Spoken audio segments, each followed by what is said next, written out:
और चलिए अब बात करते हैं कंगाली में टुकड़े टुकड़े पाकिस्तान की। महंगाई और भुखमरी से पाकिस्तान जूझ रहा है, मुश्किलें लगातार बढ़ती जा रही हैं और साथ ही महंगाई और अत्याचारों से तंग आकर सिंधु प्रांत के लोगों ने अलग सिंधु देश बनाने की मांग की है। लोग अपनी अलग देश की मांग लेकर सड़कों पर उतर रहे हैं और इस विरोध को दबाना कंगाल पाकिस्तान के लिए काफी ज्यादा महंगा साबित हो रहा है।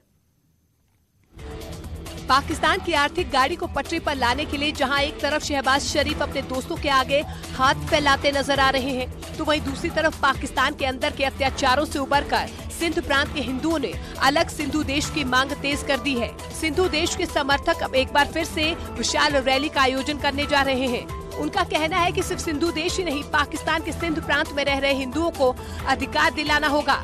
इसमें पीएम मोदी, जो बाइडेन और अन्य नेताओं से मांग की गई थी कि वे सिंध के लोगों के लिए अलग सिंधु देश बनाने में मदद करें।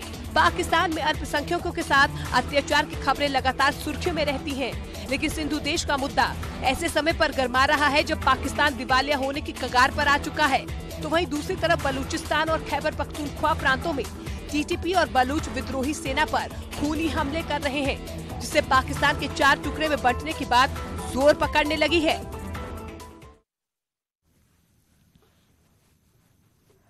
तो देखिए, एक तरफ कंगाली के चलते पाकिस्तान में फूट पड़ चुकी है, तो वहीं दूसरी तरफ सऊदी अरब जैसे देशों ने भी पाकिस्तान की मदद से हाथ खड़े कर दिए हैं।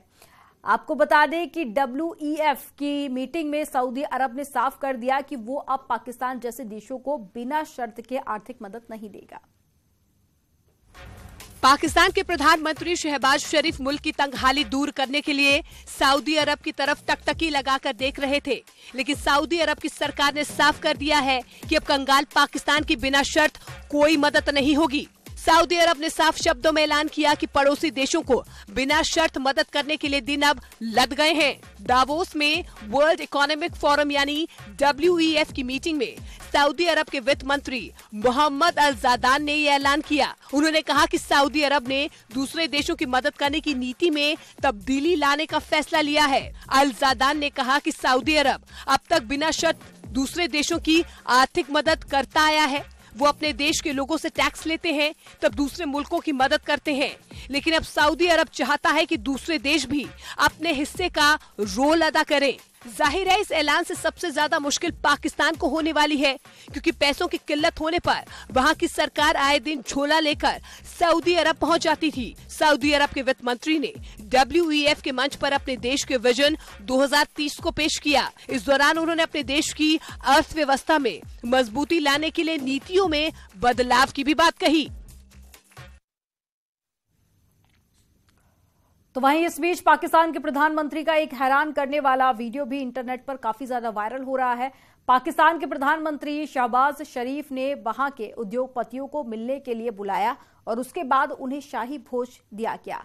यहां तक तो ठीक था, लेकिन खाना खाने के बाद में शहबाज ने उद्योगपतियों से ही खाने का बिल चुकाने को कह दिया।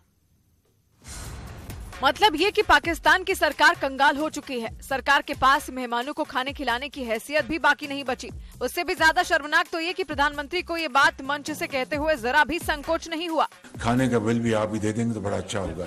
ऐसा नहीं है कि उन्होंने ये बात मजाक में कही हो, बल्कि अगर किसी ने ये बात मजाक समझी हो तो उन्होंने मुगालता दूर करने में भी देर नहीं लगाई। No, but I'm not joking, I'm serious.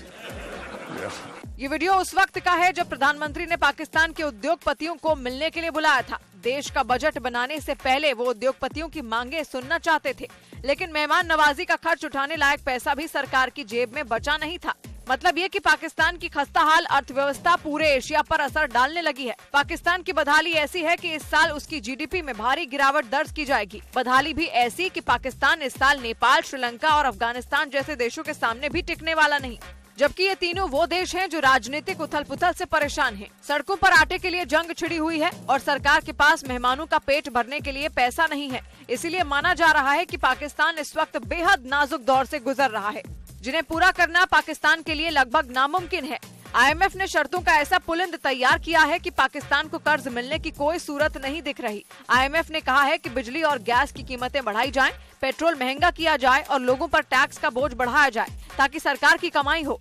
लेकिन पाकिस्तान तो पहले से ही महंगाई और बेरोजगारी से बेहाल है। मतलब ये कि अगर वहाँ संसद भंग हो गई या सरकार बदल गई तो IMF का कर्ज वापस मिलना मुश्किल हो सकता है। पाकिस्तान को IMF से एक्सीडेंट फंड फैसिलिटी के तहत $100 करोड़ यानी करीब 8,000 करोड़ रुपए की जरूरत है।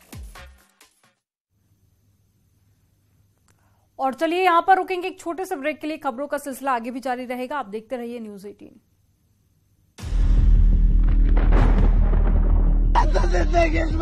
बच्चों को दूध पिलाना छोड़ दे, अंडे खिलाना छोड़ दे।